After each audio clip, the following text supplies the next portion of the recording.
we're gonna really dive into that topic today.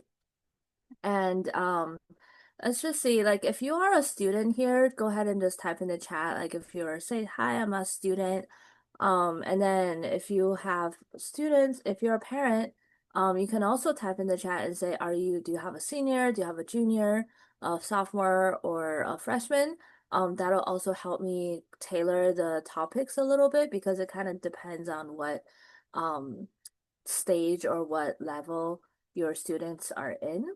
I know that some students right now are filling out their application, so I will spend some time talking about application in terms of the activity section of the application. So we will reserve some time towards the end for that as well. But I'm going to kind of start the conversation. Oh, great. Yeah. Awesome. I'm seeing some folks write in the comments. Great. I'm gonna kind of start the conversation just in terms of like a bigger picture view, right? Like if you're a student, if you're a freshman, sophomore, kind of like newer in high school, what should you be thinking about in terms of activities? And then we'll kind of talk about more like, okay, if you're a older student, then what can you do to write your application so that your activities really stand out? So I'm going to share my screen. And go back to beginning. Oops, I'm not talking about summer. Of course, summer is like a whole other topic. Okay, cool. All right, so extracurricular activities.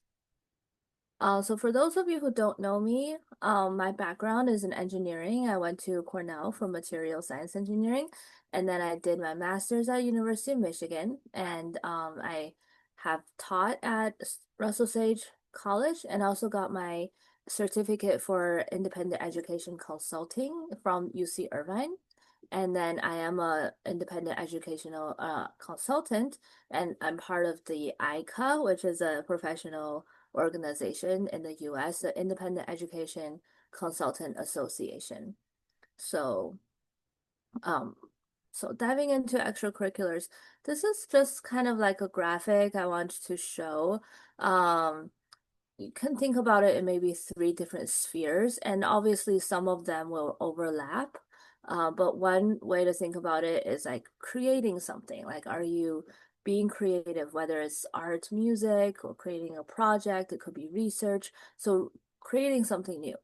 Another sphere to think about is like learning, right? So this could be taking a class outside of school. It could be a summer camp. It could be an internship experience, just like diving deeper and learning something new that's not within your school's curriculum. And then the third part is the serving part. So this is when we think about volunteering. It could also be a job, basically helping other people. Like, how do we be of a service in our community? This could be doing a food drive or doing working at the library or helping out at the hospital or even serving in your school, like tutoring other students or tutoring elementary or middle school students. So many activities will fall into these different buckets, and some of them will touch one or two, or maybe even all three, right? So this could be one way just to think about the different activities that are out there. And there's so many that's out there, right? Which what makes it a little bit intimidating. But why do we do it, right? And why does colleges care? Um, so, here we can think about a little bit broader picture, like what is our goal, right? Why do we want to do extracurricular activities? One is just to explore interest, right? Like think about if you like it or not. Um, and could this lead to something that's related to your career or job in the future? And especially when you're early on in your high school career, you can use the process of elimination, right? So you could try something, you don't know if it's good or not, you don't know if you like it or not. It's okay just to try it. And if you don't like it, you can stop, right? You can go to a club meeting and never go again, right? If you didn't like the people there, you didn't enjoy it there, especially when you're a freshman or middle school, especially, or even when you're a little bit older, I don't think it's a bad thing to try different things. Um, Although as an older student, whether say like you're a junior or senior, then you're probably going to be looking at trying to get more of those high value activities so that you're not just like trying a bunch of things. So the best time to try a lot of things is like eighth or ninth grade, right? And then if you don't like it, it's okay. Just try to take a risk. I know a lot of students will think, I don't want to try this, I'm not gonna like it, or I don't like the people there. Or sometimes it's even like a social stigma, like I don't have friends there, so I'm not gonna go there. Try to break out of that mentality and think about, hey, if I try it, what's the worst that can happen, right? The worst that can happen is I don't like it and it's okay. I can just don't go again. Another reason is to gain understanding of your community and the world, right? Get out of your school bubble, right? Some of those clubs will have school activities and also outside of the school activities. Something like Boy Scouts or Girl Scouts, they're mostly outside of the school. So it'll help you get to know your like same age people or different age people that are living in your community that are not in your school. Sometimes it's very easy to get stuck in the bubble of high school and just really focus on like the people in your high school or the friend groups that are in your high school. So doing some of these community activities will get you out of that and give you a bigger perspective and try to help you like think about like maybe high school isn't all that about just that tiny little bubble, right? It could be more. It could be you could be doing a lot more and thinking about like what is important, right? And what can you be contributing to the world rather than worrying about like who's doing this or who's, doing like who's friends with who and, focusing on that, like all those relationships that maybe seem really important at the time and maybe is important on some level, but when you zoom out and look at the bigger picture, maybe it's not that important, right? Another reason is to enrich academics. So say you really like math, or maybe you really like writing, and inside the school, there's not as many opportunities for you to dig deeper and get just more time or more difficult or higher level um like materials or projects for you to do, then you can find opportunities to enrich those interests that you have in school. Growing in maturity, like we talked about, but also time management, right? When you have more activities or more things to do, you really have to budget your time, know when you're going to be doing something and not just wasting time, right? And also getting to meetings, getting to commitments on time or early, finishing jobs when you promise people what you're going to do, then you're actually going to follow through and do those things. That is all really important, maybe more important than just getting good grades in school, right? Those are all skills that you're going to be needing in college and also in later in life. And then the last thing, and there's probably more, right? These are just some examples that I have here, but becoming more comfortable. The students that I've worked with who said at first maybe they're like, oh, I'm really socially awkward. I don't know how to talk to adults. I don't know how to talk to people I don't know. But as soon as they start doing some of these volunteering activities or joining some clubs, putting yourself into those a little bit uncomfortable situations, then it just becomes more and more natural. And I myself experienced this, right? Like I was a very shy person when I was like in high school, but as soon as I started doing more volunteering, doing jobs, then I kind of have to force myself to talk to people who I normally don't talk to. And once you start doing that, you can become more comfortable in social situations, and this will definitely help you in your later life and college and so on. Okay. All right, so let's go to the next one. So those are all really good reasons for why we do extracurriculars and also why colleges care because they know that the people who do extracurriculars, they go above and beyond their regular schoolwork. Those are the people who are going to be successful in college and successful later in life. So these are just, I'm going to kind of quickly go through these some different examples of what we just talked about earlier of the different types or different buckets. So for example, like learning, right? Taking a course online, attending a camp, even watching webinars. I mean, nowadays, like YouTube, there's so much different things you can learn, but I would say try to go with credible sources, right? There's like OpenCourseWare, there's all kinds of different classes that you could take or tutorials that you can take that's maybe just not just YouTube, right? Like look for credible organizations that where you can actually learn useful things. And if you can get a certificate, even better. But a lot of times that's not really necessary. Depending on what you're interested in, there may be a certificate or some kind of like structured curriculum for you that you can do. So Khan Academy, for example, is like a very commonly used platform, but there's many that are out there that you can look at and pursue. Try a hobby or a sport, do some job shadowing. I may have talked about this in an earlier webinar, but I'm always a big advocate for doing job shadowing. There's nothing like going with somebody to do their job and actually following through with a like walking through with a day, on a whole day or maybe even a week, during a break, just to see what that job is like. And it's a very low cost or in terms of time commitment. It doesn't cost any money typically, but it costs time, right? So it usually doesn't take that long. It's just one day or a couple days. And you can really learn so much from just in person, like following somebody, watching what they do every day on their job. Doing a research project, right, I mentioned earlier. So this is kind of like creating slash learning, but you can learn a lot by doing a research project. This could be a science fair project, but it could also be some other kind of project. It doesn't have to be STEM or science related.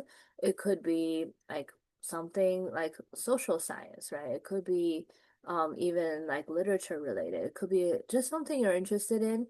And I would highly recommend if you're going to do some kind of research project like this, to look for a mentor, right? Whether it's a teacher from your school or a professor in a local college or some expert that can really guide you. That way, especially for a high school student, the first time you're doing some kind of research, it'll be really great to have somebody just walk alongside you, and help you figure out like what are the steps that you need to take in order to learn what you want to learn. And it doesn't have to be really high tech, you don't have to have really super high, expensive equipment. Of course, if you get access to a lab or something, that's awesome. But a lot of times these research projects, they can be just on a computer, or they can be doing some experiments at home. It doesn't have to be super high cost. So if you get a research mentor, somebody who can really guide you, they can help. They can help figure out how we can scale that research project into something that's doable and specific, and also, keeping it like not like a 5-year thing, but like maybe just 3 or 6 months kind of thing. And then have it be actually like actionable and have a result. So having a mentor, very important. Okay, so this could be another one. So it could be art or like art portfolio, music composition. It could be poetry, or fiction or nonfiction work, doing hands-on projects, right? Or doing an app or a software, or creating a small business or nonprofit, right? There's a lot of creativity that can go into any of these. Okay. Serving. So these are some examples here, and later on I have some more examples of just different places that you can volunteer. So this is where I think actually parents, if you're listening, this will be an area that a lot of students would need help with. It takes a lot of time and effort to research where to volunteer, how to do it, how to sign up, applications and age limits, and you might have to drive them, if they don't have a ride there, or if the student is not driving by themselves. So this is a lot of work, but I think it really does pay off, because if you can do something that helps the community and makes a big impact, then it really helps the student grow, to actually make a real impact in the community, but as well as in the maturity of your student. So highly recommend doing something like this. But this is an area that I definitely think most students are not really equipped to be able to find and do like on their own completely. So they will probably need some help here. And later we can talk about, exactly how to do that to help your student. But this has definitely been an area that I found that it's hard for a lot of students to get started. Okay. So let's talk about like high value versus lower value activities. Later on, you'll see that in the Common App, you will have only 10 spots for activities. It doesn't mean that you have to fill out all 10 spots, but you're limited to only 10, right? So if you're only limited to 10 spots, maybe you're only gonna put 8, that's fine. But really, they're looking at like the top 3, maybe 3 or 4 activities that are high value activities. And what I mean by high value is high impact, both to the student as well as to the community that that activity was being done on, right? So the impact could be local impact, it could be a region, it could be a state, or more, right? It could be the whole country or international, right? Who knows? But we can definitely start with local, right? If there is a local impact, that's already wonderful, right? So creating a new organization is always looked upon as a good thing. But the important thing to think about is that you don't want to just create an organization that's just, hey, I made this company or I made this nonprofit and there's a name, but it's not really actually doing anything. So the impact itself is actually more important than the fact that there is an organization.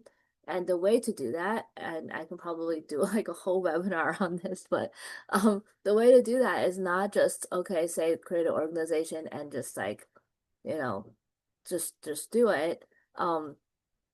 It's important to actually create partnerships, right? Like work with existing organizations that are in your community to achieve the mission that you want to achieve or fill a need that isn't already there. So having strong partnerships, especially for high school student organizations, is extremely important because you want to use those connections to leverage existing partnerships, like existing funding or existing facilities or people, so that you can make actually more impact in a shorter amount of time and have more legitimacy into what you're doing and like actually be able to like make a real impact through those organizations. It's very difficult to create a new organization and not be connected to any other organizations and only just, have impact alone. That's very difficult. Even for established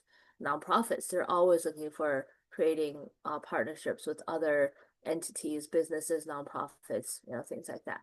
And then the goal for this organization would always to be creating a longer lasting legacy, right? You don't want this organization just to be the 2 years that your student is in high school. And then once the student graduates and goes to college, then there's no more organization, right? So that's really not the goal.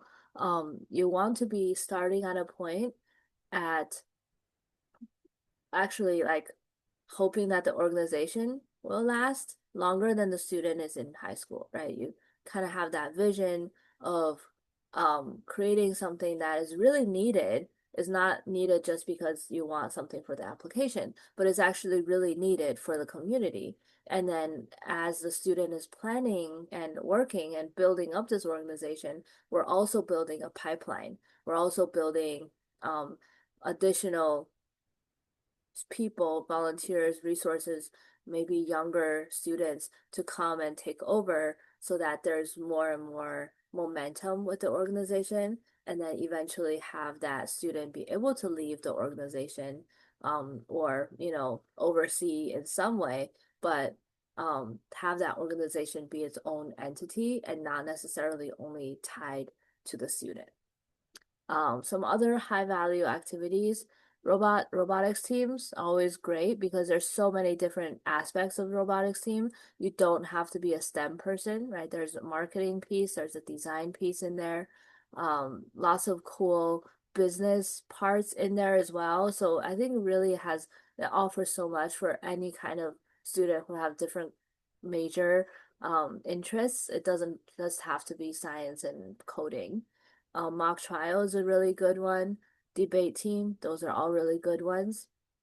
Student government is always sought after. right? Research projects with recommendations and publications, right? That's very important. You just have a research project but no mentor, you're only just doing it yourself, no recommendations, no publications. That's very difficult to know the quality of that research project.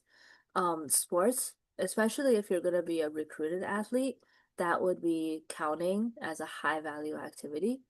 Music, theater, dance, or like a rare instrument or leadership in that, that would be considered high value. Just the regular participation is not really that high value. BSA, so Boy Scout or Girl Scout, going to the level of Eagle Scout or Gold Award for Girl Scouts, those will always be considered like highly sought after. Okay. There's probably more in here that, just these are just some examples. You guys can probably think of other examples in here as well. Relatively lower value ones. So these will go like a little bit lower in that ranking, right? So we have 10 different activities in the activity list. These are gonna go a little bit lower. So if you have sports that are just sports for fun, right? Not a recruited athlete, just playing for fun. That would not be considered like a very high value activity. Music instruments that is like a common instrument, like a piano, violin, or just like participation in orchestra, but not really like a leadership position, that would be considered like not so high, in terms of value. Dance or theater, again, you'll kind of see a common trend here is that any of these activities here that you're just kind of casually doing and not a leadership position and not like you're like a key person in that role, then it's not going to be considered like a high value activity. Just joining a National Honor Society, right? That would just be like a membership, right? You're just a National Honor Society member. What do you do there? Not much. Yeah, maybe some tutoring, right? That's pretty much it. Then that's not really considered a high value activity.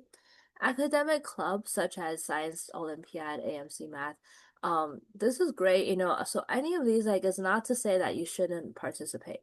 That's not what I'm saying. What I'm saying is that, do these, that's great, everything helps you become a more well-rounded, more mature person. But these are going to be some activities that colleges, when they're looking at it, they're not going to be like, wow, this person did this and I really want this person, right? You don't have to put it as like high up in your activity list. So the reason I say like these academic clubs is that just so many people participate in them. It's not a bad thing, obviously. It's definitely like helpful, right? And good for you personally. But unless there's like a big award, like a national award, or like AMC, you're going into like Junior Math Olympics or something like that. That's like so many people have those experiences and awards, and it's kind of like so much tied to academics that it's hard to differentiate. So those are considered like not as like spectacular, right? Kinds of activities out there. Again, like casual volunteering. So you're just going to volunteer at the library like 2 hours a week or hospital, 2 hours a week, and you don't really have like a leadership role. It's just casual volunteering. That's not really considered that high value. Any culture clubs as well, just casual participation, right? Just, oh, I'm helping with an event or making some posters, things like that. If you're not like in a leadership role, then that's really not considered a really high value activity. Okay, so I'll just reiterate. I'm not saying don't do these activities. These are all really good activities to do, but compared to something that you have leadership or you create it yourself or it's like something pretty rare, then these are not going to be considered as like helping you, standing out. So if you're a younger student and you're thinking like, oh, all I have are these like these activities, right? Like all I have are these kind of casual non-leadership activities, then I would challenge you to think about, maybe you want to pick one or two or three, you know. If it's hard for you to pick one or two, you can pick three. I'm not saying pick too many. Pick too many is not a good thing. If you can pick one, that's best, right? If it's too hard for you to pick one and you really want to pick two, okay? It's hard to pick two, pick three, okay? But the best thing is if you can pick one and you can stick to it and work with it and get it to a level where you're in a leadership position, right? Or you're creating something from that interest and thinking a little bit more out of the box, then that's what you want to focus on. And it's totally fine to continue to do like some of these other things that you're just casually interested in. But in your college application activity list, you want to have at least one, maybe two, that are just like really amazing, kind of like standing out activities that are like the high value ones that we talked about earlier, right? So let's see. Yeah. So any of these, okay? And I'm not coming back to some of these teams, right? Like mock trial, debate team. Just being on the mock trial team or just being on the debate team doesn't automatically make it a high value. The reason I put it here is because there's a higher chance that you will be able to get some kind of like recognition, right? Or get some kind of like award or like going to like a state championship or something like that. Same thing with robotics team, right? If you're only just participating and, not really being in a leadership role, then it's not really going to help you that much. But compared to some of those other clubs, like for example, like a culture club or like a science Olympiad, you have a higher chance of standing out with mock trial, debate team, or robotics team. Or I think another one is like maybe DECA, a lot of these teams where there's multiple opportunities for people to stand out and have leadership opportunities. Like those are the activities that are really high value, right? Whereas like if you're in just like a National Honor Society, that's not really like there's not really that many opportunities for you to do things that are going to be standing out, right? Or a culture club, like unless you're like the president of the culture club and maybe you do something like really cool with the culture club and you can really talk about it in your essay, most of the time like they're kind of just doing just like culture celebrations or like food events, they're not really doing things that are like super amazing. And you're just a club member, then there's not that much opportunities for you to do things that are really stand out and really can be noticed. Okay. So we can talk more if you guys have more questions on this, but definitely a lot of nuance here. It's not like a clear cut and dry black and white for sure. Okay. Here are some examples of different places you can do volunteering. Just kind of like a list for you. Maybe you want to take a screenshot, maybe you just take a picture. People are always asking me, where can I volunteer? I don't know where to volunteer. Well, there's so many different places that sometimes you don't think about. And you can go with your students' interest, or sometimes just go with what's close to you, right? What's convenient that you can get to and you can try it. A lot of times you can just go try it. If you don't like it or if it's not working out, then it's okay to stop. It's not like everything that you have to do for 4 years. You don't have to do that.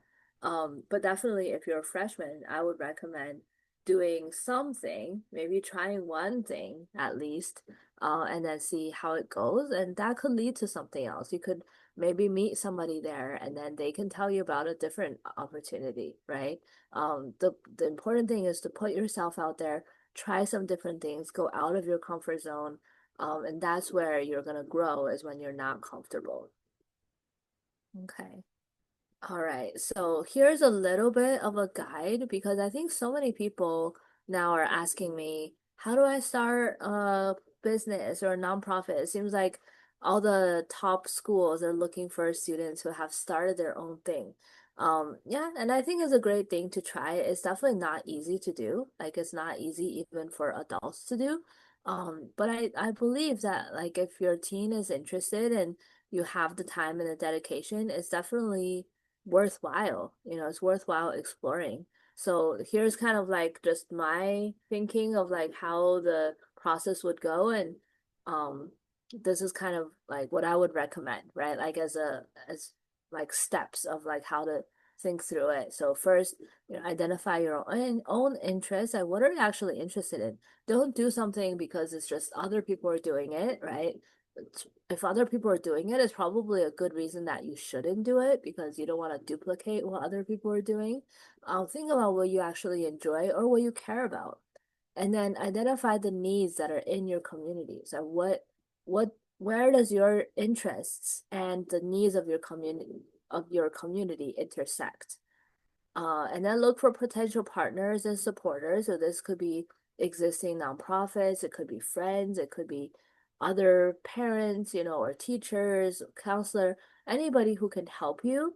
The more opinions and people who can support you and help you, or help you fundraise, help you get your resources, there's the more opportunity that you can actually make an impact and you can actually make this real. So once you kind of get a little bit more clarity in like what you want to do, and then you have some feedback from different partners and different people who can help you, then it will be a good time to write a mission statement. And if you've never written a mission statement, go look it up, right? Go Google mission statement, how to write a mission statement. It should just be one simple sentence, something that you want to do, like why you want to, like what is the thing that you want to do, and be as specific as you can for your organization. Then you can form a team, right? You can't really do anything alone. And forming a team sometimes can be very difficult, but that's part of the learning, right? That's part of like figuring out how to actually assemble a team of people who are interested in what you are wanting to do and also have the skills. Maybe they all have different kinds of skills, maybe different backgrounds, and you can put them together and see if you can motivate them to like reach this vision and goal that you have. And then you want to refine the vision, right? Refine the vision and the goals, make it as specific as you can, right? Sometimes it could be a very small task that you want to accomplish, and try to do that one small thing first and then take the next step. And then execute, learn, and try again, right? So keep working on it and be consistent. And especially when you feel like you want to give up and be like, oh, forget it, this is not going anywhere. That's when you need to remind yourself to not give up and keep going, okay? Just a little bit of advice for folks who are thinking about starting something new. Definitely this is something that, if you have questions on, we can definitely talk more about how to do it. I've guided a lot of students in doing something like this and starting something new, whether it's a nonprofit or just a project or a business, this will be really fun. It can be really fun and really challenging, but it can also be very rewarding as well. Okay. All right. And then, so let's talk a little bit about Common App. Let's see time here. Okay, good. So 10 spots, you're gonna be able to write the position, like what was your role in that organization? What was your position? So it could be like I'm the president, or I'm just a member, or I played whatever position in the sports, right? Organization name. So this will be the whatever name is the organization. Pretty simple, straightforward. And then you have 150 characters to talk about the impact. So basically, think about this as like a resume, right? If you're writing a resume, what would you say that you have done? Like, what did you do? Don't just say like, oh, I helped people do something, or I went to meetings or something like that, Don't say that, because that's not really your impact, right? Like, what did you actually do to make that organization better, or to help that organization accomplish its goals? And try to do that in 150 characters. It's basically just one sentence. And then it's also going to ask you how many hours per week and how many weeks per year. So for the students who are kind of younger and you're maybe in 8th or 9th or 10th grade, this will be something to think about, right? So if you're thinking about doing some activity or starting a new activity, think about like what would be your role, right? What do you think your role will be, or what do you want your role to be? Maybe your role is a member to begin with, but it could become a leadership role next year or the year after. What do you want the description to be? You can actually kind of work backwards a little bit and think like, what do I want to write? Even though you haven't done anything yet, right? But what do you want to have this look like, right? Then you can think about, what do I have to do to make it so that it's real, right? Because you definitely don't want to lie. You want to say actually what you did, but you can pre-think about like what you want your description or your impact to be so that you can actually work towards it as you're participating in that organization. And you can also think about like, if I do this activity, how many hours is it going to take for me per week? And then how many weeks am I going to work on it per year? And then you can think about how to budget your time that way. And then also think about from the college's point of view, if you're only going to be doing like 1 hour a week and it's like, I don't know, 5 weeks a year, that's probably not a high value activity, right? You're not going to be spending that much time on it. So they want to know how much time you spent on this activity.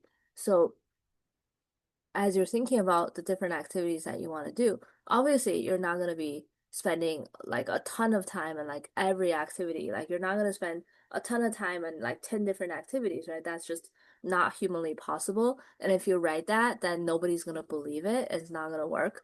But you might want to have 1 or 2 activities, or maybe 3, right? Probably not 3, maybe just 1 or 2 that are like a pretty high number of hours per week and pretty high number of weeks per year. So those will be the activities that are kind of your high value activities, right? So say you had a high value activity, but when you come over here and you only say, I did it only for a few hours a week and only a few weeks per year, and the hours don't match up with the impact, then that's going to be a red flag, right? So you want your impact to be high, but you also want to make sure that your hours that you're working on it is reasonable to actually achieve that amount of impact. Okay? So I am going to show you my worksheet template. And I can send this in the link actually. Let's see, control click. Okay. You guys all still see my screen? I'm going to show you this. Okay. So this is a template that I made for my students and I can share it to you for free. It is view only, so you won't be able to edit this, but what you can do is go here and you can make a copy. Then you can have your own copy, okay? And you can change any of these. So basically this is just an easier template to work with without having to work directly inside Common App. And I can show you what Common App looks like just in a little bit. But for example, here, position, have captain, and then on this side is just a count of how many characters. So you're going to have 50 characters for your position, 100 characters for your name of the organization, and 150 characters for the description, okay?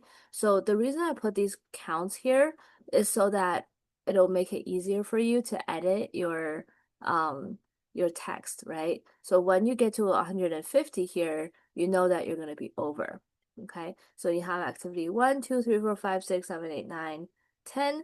Then you can also use this template to plan out which activities you want to be first, which ones you want to be later, okay? I think you can still see my screen.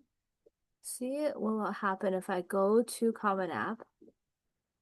I'll show you my Common App. Okay. And I can show you, for example, go into this application portion, activities. Okay, so just real quickly, I'll show you what this looks like. Basically, same exact thing as what was in that Excel sheet, except here you're going to just fill in everything, okay? Well, it will ask you actually activity type. So there's a bunch of different options you can put in here. And if you can't find it, if it doesn't fit into anything, you can always put other, okay? But this could also be a good tool for younger students because you can go in here and then you can look at the different options that are here and you can think about which ones would I be interested in. Maybe I could do a foreign exchange. Maybe I can do some, journalism or something, right? There's a lot of different activities in here to think about. So even like school spirit, right? Few different ones that sometimes we don't think about. And you would put your position here. You'll put your organization name here, maximum 100 characters. You're going to put your description of what you did. So again, this will be like a resume. Like you want to use action words. You want to share your impact. You don't want to just say, I went to meetings or something like that. Okay, you want to say your participation, which grade levels you participated. Obviously, you know, if it was more levels, right, more years, it's going to show that dedication and commitment. But it doesn't mean that every single activity you have been doing it for 4 years, you know, that's not required. But definitely your high value activities, you want those to be at least more than 1 year. Time of participation is going to ask you if it's during school year, school break, or all year. And then it's going to ask you how many hours per week, how many weeks per year. And then it's going to ask you if you want to participate in a similar activity in college. And, you know, this part I would say not that important, but you probably don't want to say no for everything, right? If you have 10 activities and you don't want to continue any of them, that might look a little bit weird. You might want to think about like which ones you really like and you want to continue, then you say yes. And which ones that you're like, oh no, that was just a high school thing, or I just wanted to try it and I don't want to keep going with it, then go ahead with no. Okay. All right, I'm gonna stop share. Let's see, go back to my PowerPoint. Any questions so far? Feel free to type it in the chat as well.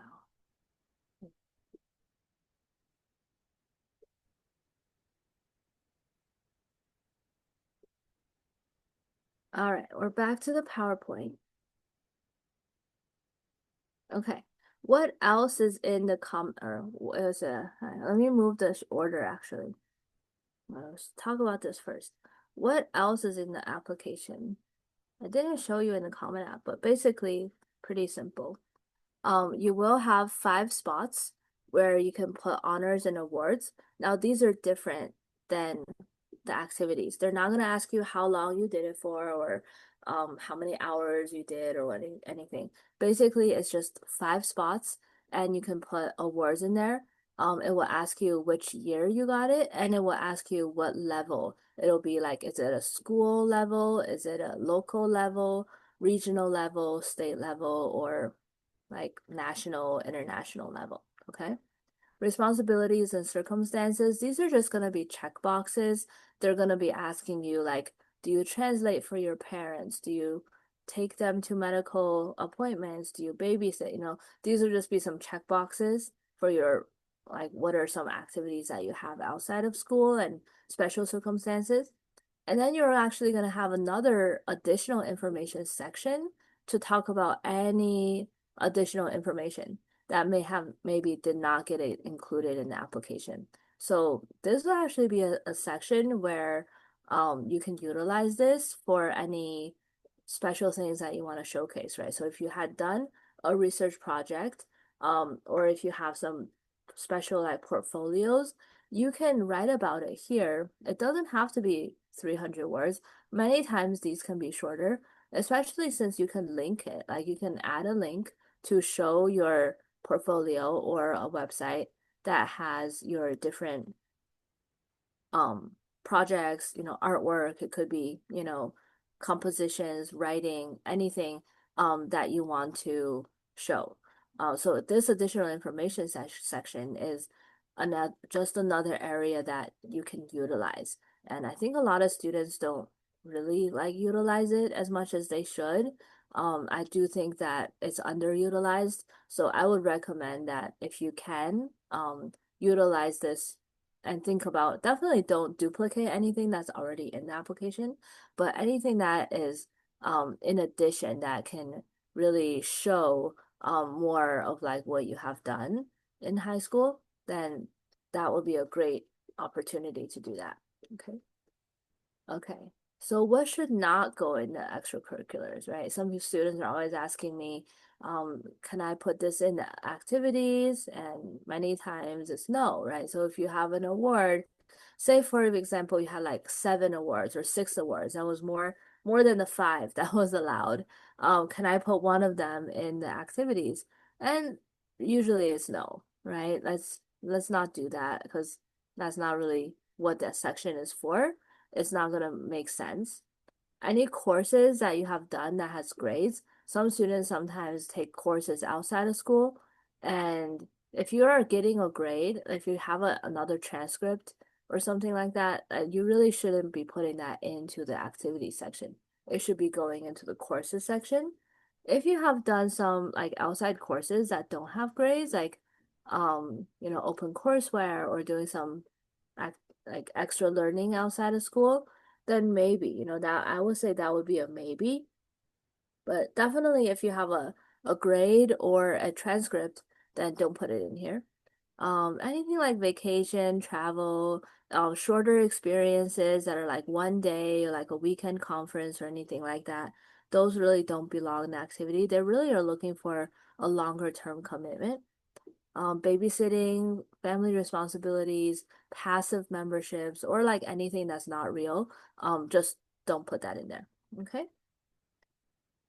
All right. Okay, I think this is the last slide. So I think lastly, I just want to say the activity section, the job of the activity section is to provide evidence for your application, right? Because you're gonna have your essay, you're gonna talk about some of the activities that you've done, but the activity section is kind of like the cold hard facts, right? It's not really how you felt about it or what you learned about it. It was just what did you do? What was your impact? How much time did you spend on it, right? Just very clear activities, like what you actually did. And then it should also fit together with your essays and teacher recommendations, right? So we want to make sure that your activity sections jive together, right? You definitely don't want to be talking about essay activities and those activities are not even in your activity section. Like that doesn't make any sense. Or if you have activities in your activity section that are like perceived as pretty high value, but you don't really talk about it in your essays, then that's also really strange, right? Like, why are you not talking about these, right? Like, say you're the president of some activity, some club, but you don't talk about it at all in any of your essays, right? That doesn't make any sense at all either. And this is also another reason why you should be talking to your teachers about the recommendation letters, that all of your teachers should have a list of your activities and also your essay, right? So that when they're writing the recommendations, they know what is in your activity section. So they can mention some of those things that are related to your essay, to your activities, just to make the whole application come together. You definitely don't want to, have your teachers like going in blind and only talking about your school, right? Like the student did all their homework, they did great on their tests, that's great. But if they don't say anything about activities or anything that you've done outside of the classes, then that's also kind of hard for colleges to really reconcile that with who you are as a student. Okay.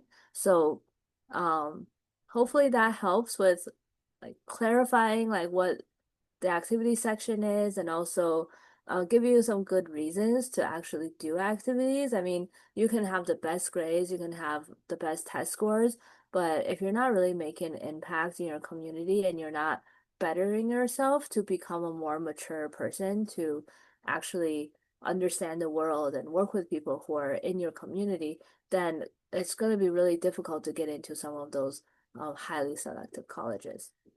So that's all I have. Here is just my contact.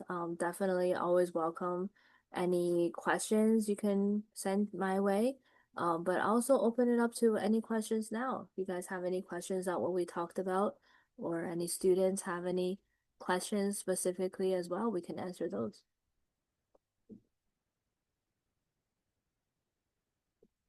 Okay. Oh yeah, please send the template for sure. Yep, let me stop my share. And then let me grab that link.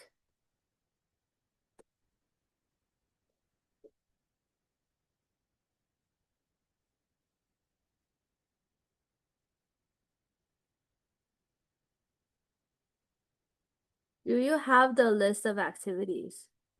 What do you mean? Is it the link you're talking about?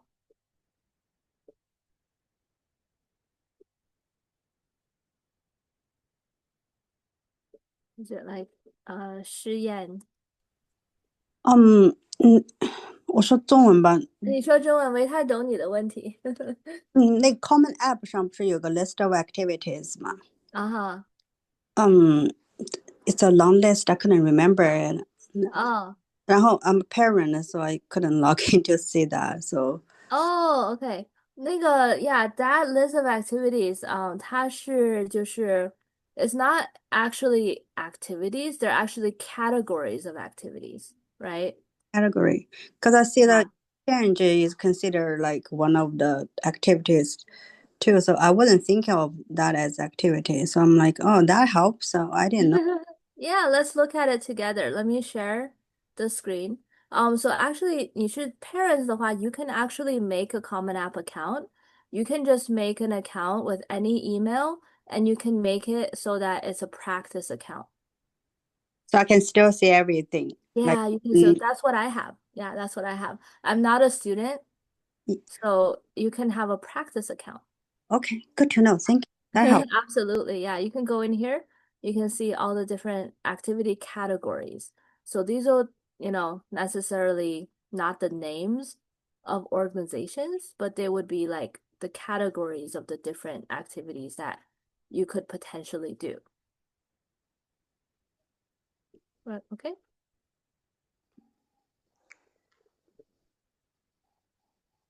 Cool. Any other questions? Jennifer，我有一个问题，Go 就是 ahead. 大多数孩子哈，他们有的活动，譬如说参加了4年，对吧？9、10、11、12都参加了，一些 club 或者一些活动，他刚开始可能前2年是 member，然后后2年就做的 president 或者 captain，那怎么填呢？因为他不是4年都是 captain。Yeah, 所以我会是把他的 position leadership, I would say captain. Okay, I would put the 就是最高的 position, put it in here. 对，但是它不是4年，因为你下面不是要画那个勾吗？就是那是的。你这个 club 它或者这个活动它是参加了4年或者3年，但他可 Yeah. 能只做了1年或者2年的 captain，那这个你也不能说你4年都做了，这对的，个怎么弄？没关系啊。不过从两种方法，OK，一种方嗯，法就是说，we can just put captain or like president here, OK，然后 and 括 then 号，yeah, and then we can in the description，你可以嗯哼，有150个 character. You can describe like what did you do, So like you can say 9 to 10th grade, member, right? And then OK，eleven to 12th grade, captain president，president, and then say 做了 like, 什么？like 嗯 created like school wide, you know, campaign, whatever you want to write, right? So then you OK。can say your capped like your actual impact here, okay?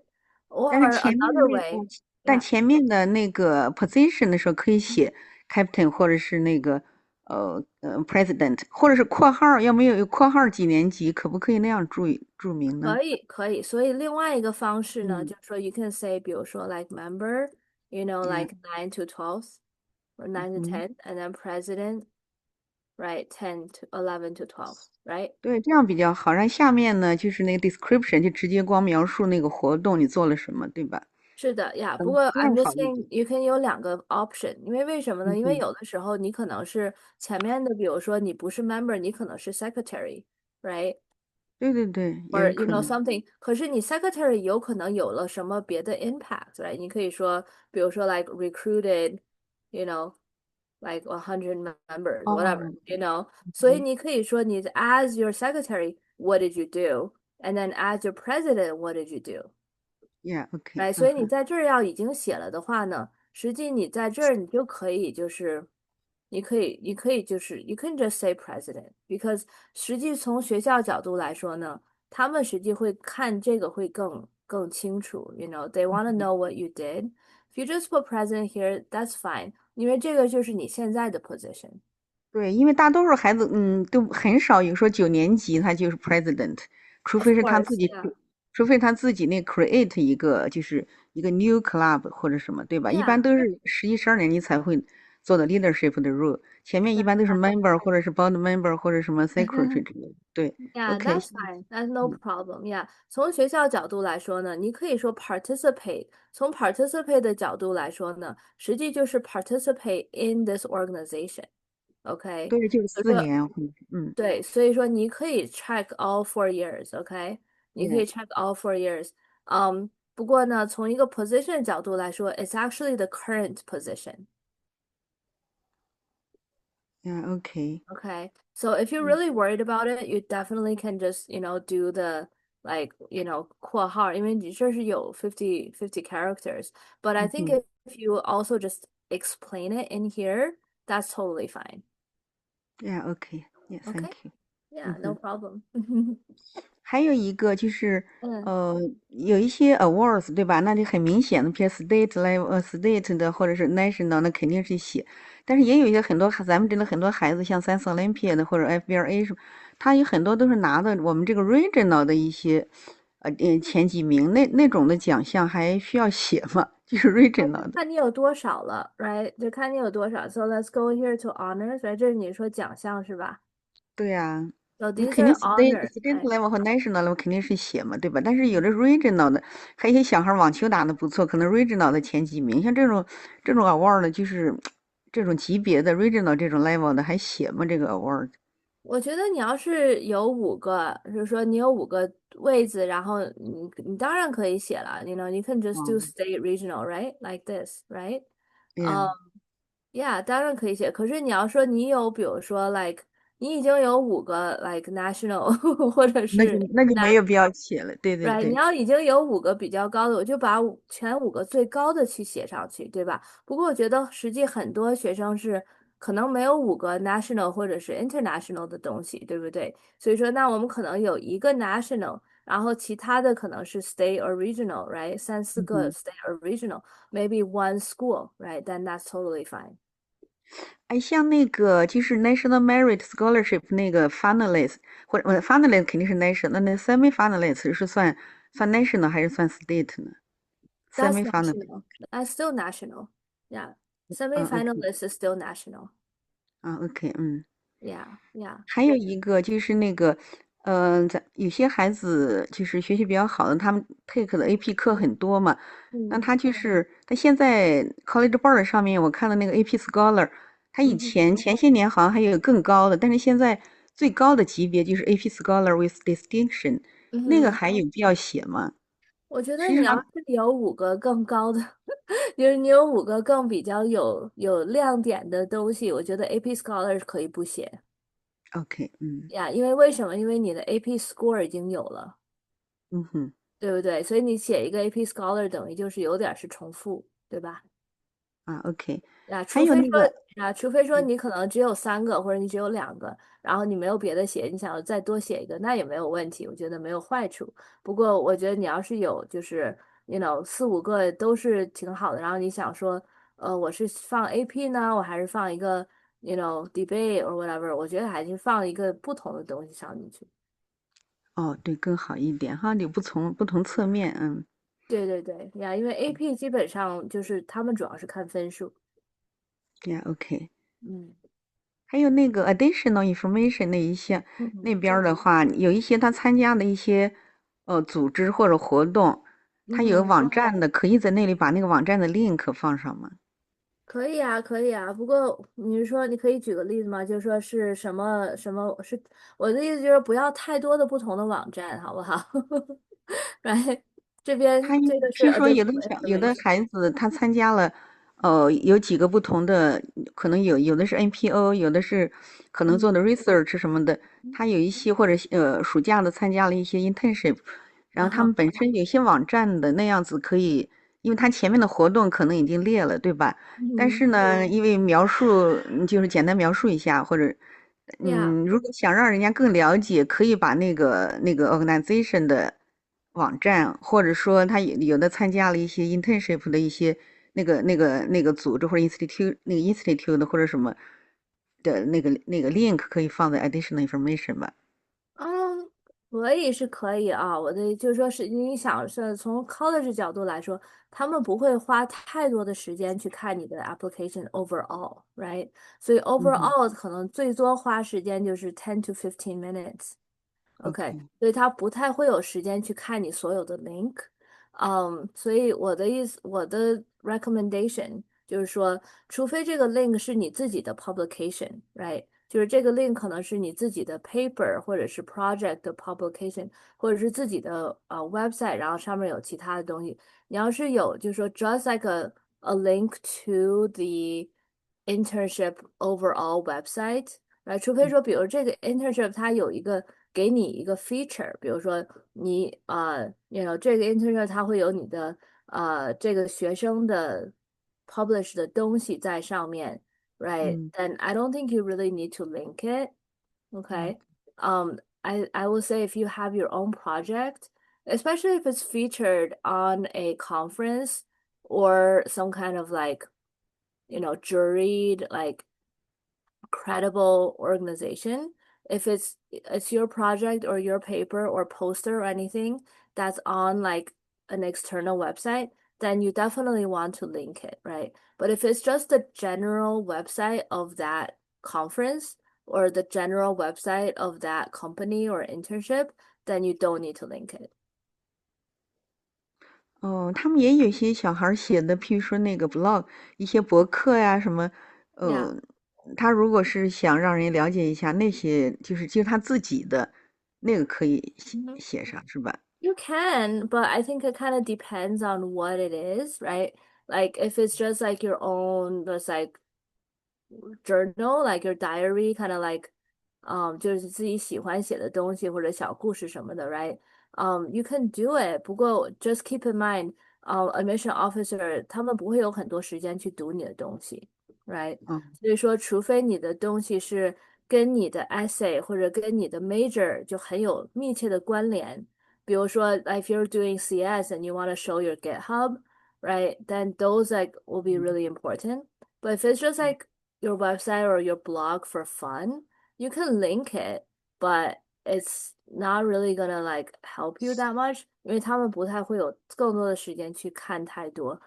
而且另外一个问题，有的时候说我们就是自己随便写着玩儿的时候，有的时候会写一些比较他这个不是随便写着不太玩儿的，就是他们啊也是好像做的 research，然后，OK，他们把那些一些自己做了某个方面的 research 写，他们那个就是让他们每个人可能他是一个就相当于是一些高中生的一个他们在做一个 year long 的一个 research 然后相关的，然后呢，他有的 research team，他有的是做了一点 research，然后写成了这种科普的，或者是有点自己那种的 blog，不知道有没有必哦。要写那个 link。哦，可以啊，我觉得你要是就是可能这个就是需要专业稍微看一下，you know，我觉得写当然是没有坏处，不过我们就是任何东西我们给大学去看的时候呢，都有一个 risk，right？所以说我嗯们要 make sure 就是我们给他们看的东西都是我们想要他们看到的东西，对不对？所以说我们任何东西看都是要 make sure everything's correct, make sure there's no plagiarism, make sure there's academic integrity, everything has to be at a high standard. So whatever you send them, you gotta make sure it's good. 所以 I would say, either you can send to me, I can look at it, or have a teacher look at it, right? Have a teacher or counselor look at it. Make sure that everything you have on there is like, the best quality. Then yes, then I would put it on there. OK，thank you。Yeah, no problem. 就是学生写东西有的时候就是 it's good, right? But sometimes, 不小心不小心有哪个东西没有 cite 或者是 something 没有accident 都会 happen，但有的时候写出来也是有一些 risk. Okay? 嗯哼，谢谢。Yeah, no problem. Okay. Any other questions?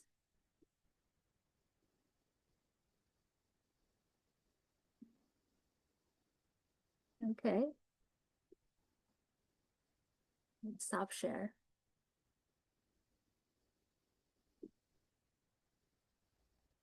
Okay.